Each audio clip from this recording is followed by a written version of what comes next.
welcome back. I'm doing part 2 of my tutorial on how to use my template boards. So this is my own little design of a type of board to help you make shapes in pottery. So I have a small one. They're kind of like a target. Bullseye? No, that's a bullseye, isn't it? Like a target board. Different colours just to give you an idea of guide where to go for the shape size. That one's the small one I did. This is the larger one. You see, it's quite big. Don't ask how big the board is, I don't know. I got them off somebody. Hang on, let's see. Just a rough 30, 60, maybe it's 80, no, 70, 30. Yeah, 70 by 70, this one in particular.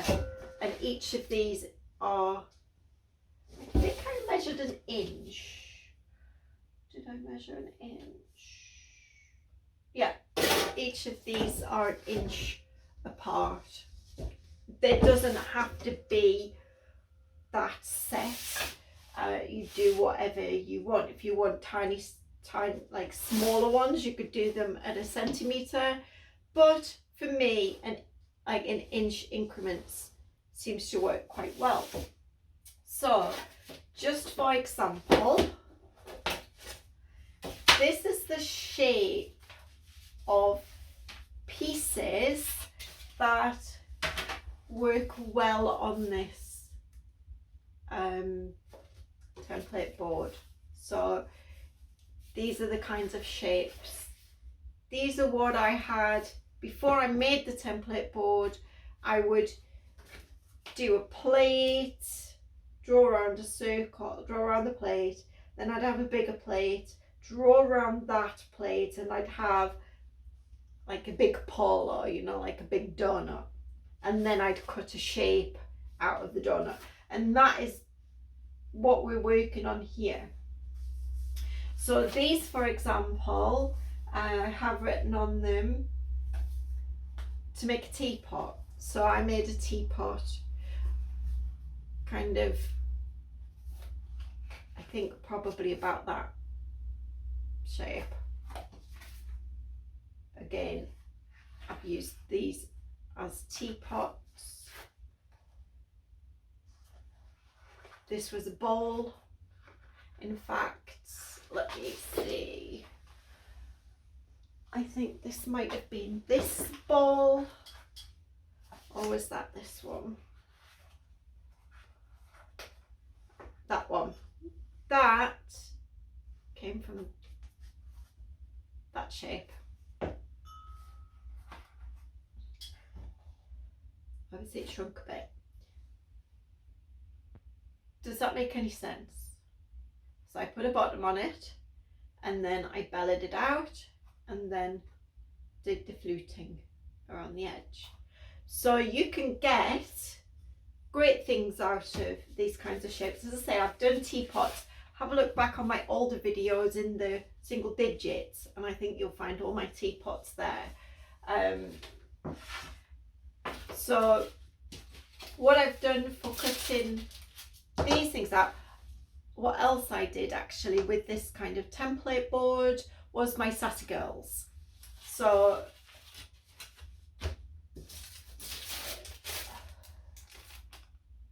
this was one of the sassy girls. Don't ask me which one. I can't remember. So this was a sassy girl bottom, and not the whole of that actually, probably about like that much went on top for a sassy girl top, if that makes sense. So they're the only two I kept from the sassy girls. So I'm going to show you. Super easy. Put that down. there.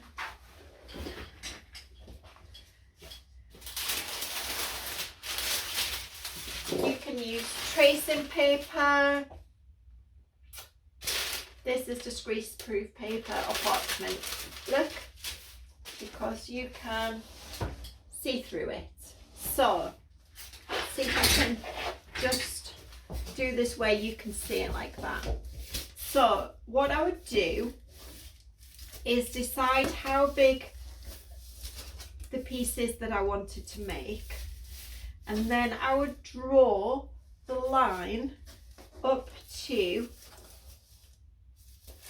and in, if that makes sense. So if I wanted to do, let's say I wanted to do pink to pink, it's quite a big one, and I wanted it to go from, say, here to about here. So let me draw that in.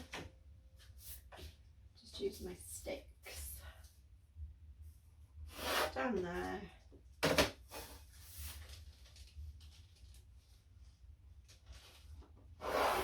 Down there. And then just go around a line inside. Oops, things blowing about out there. And then with my still blunt pencil, because I haven't sharpened it yet,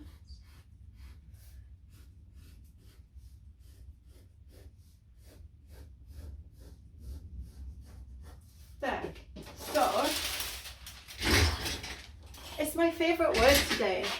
I'm using it a lot. Then I'm going to cut that out.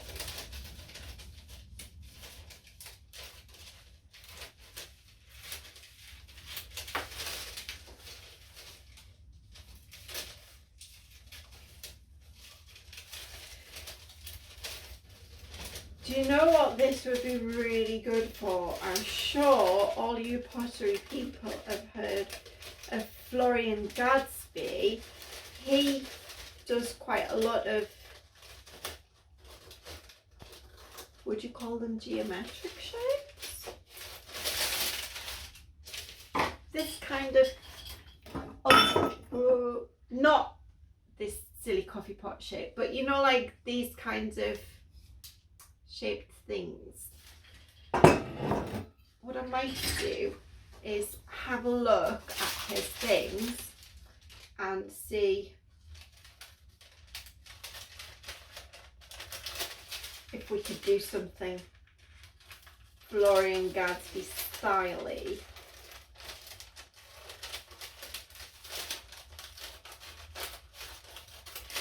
So that was random. I haven't got a plan. This is the shape, and this is what you would get, a kind of a cone. Now they're not always neat at the bottom. You do sometimes need to trim them a little bit. You could do, let's have a look, what could you do with that? You could, ideal for a Sassy Girl skirt, Christmas cone for a Christmas tree. You could do a jug, because you could shape this top in a little bit more and put a pourer on it. You could keep it flat at the back for a real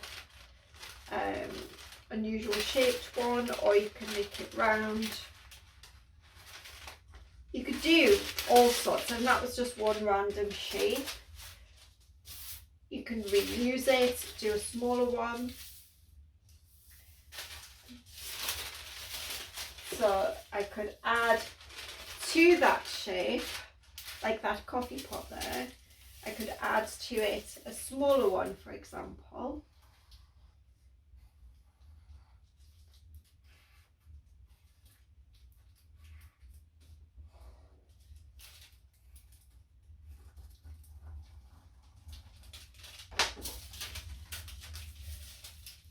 That shape, Julia, that doesn't look very good. That doesn't even match up. Where did you get that side from? Oh, there. Oh, that does match up. Thought I was going crazy. It's not colour to colour though, so let's have a look, see what this works out as.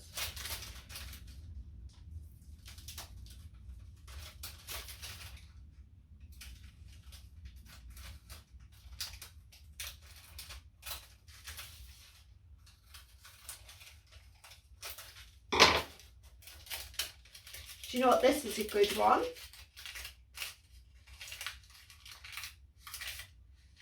Teapot spout. Can you see? It's kind of wider that side, narrower that side. That is a great teapot spout. In fact, I'll get this coffee pot. You know, it's that kind of spouty shape. So there's all sorts of things you can do with it. You don't need me to cut out a piece of clay and show you how to join a piece of clay, because you already know how to do that, I'm sure. This is really just to show you how to use this board. But look at the size of things that you can do. So, you know, you can have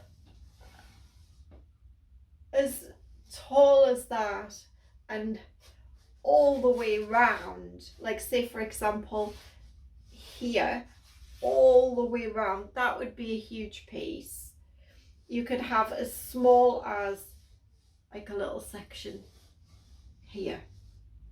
So it gives you a lot of different options to work with, and I think that just using something simple like this, and again you could do it on wallpaper, like the back of wallpaper, because rolls are maybe 60 centimeters, this is 70 by 70, so you know you could still do it on a sheet of wallpaper and have it just rolled up, stuck away somewhere.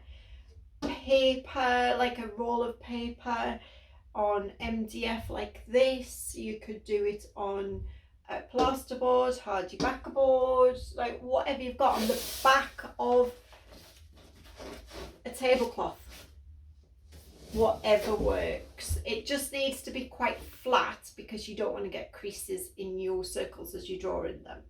So it would have to be quite thick if you're going to do it on the back of this kind of thing. An old scrap of lino. You catch my drift, don't you?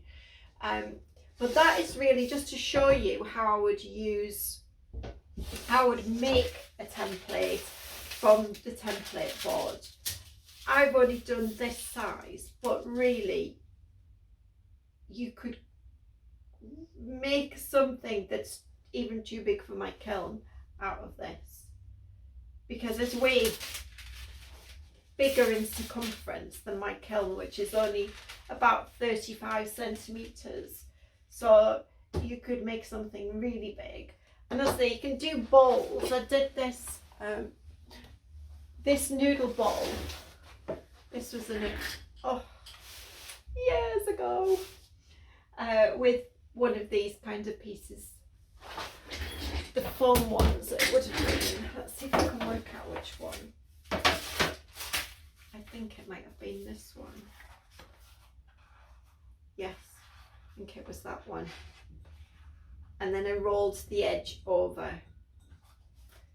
So it doesn't have to stay that cone shape. You can manipulate it once you've seamed the edges together. Put your base on and then belly it out. You can do a perfectly good ball. I mean, I love this one. This is such a cute ball. But these both came out of this. Maybe they were both the same template, actually.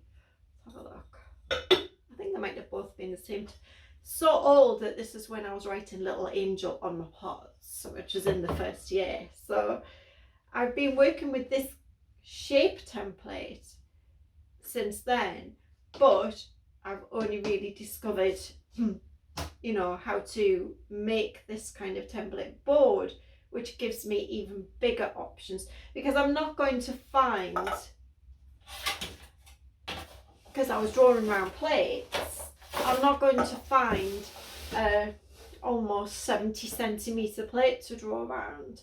So this gives me, excuse me, lots more options. And you can draw, say for example, if you use these top lines, this is when you put them together, it's going to give you a wide base.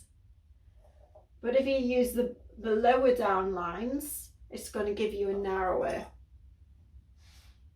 bottom, you know, when you're using a cotton.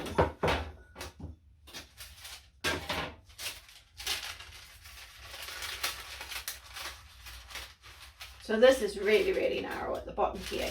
But if you used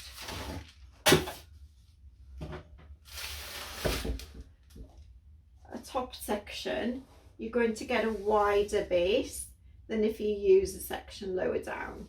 You're going to get a narrower base, if that makes sense. And again, the same, a wider top and a narrower top. I think that's self-explanatory, but my brain doesn't work very well, especially today. So I'm going to leave that there, and I'm going to roll some clay out, and we're going to have a little play at what we can make. And I'm going to aim for I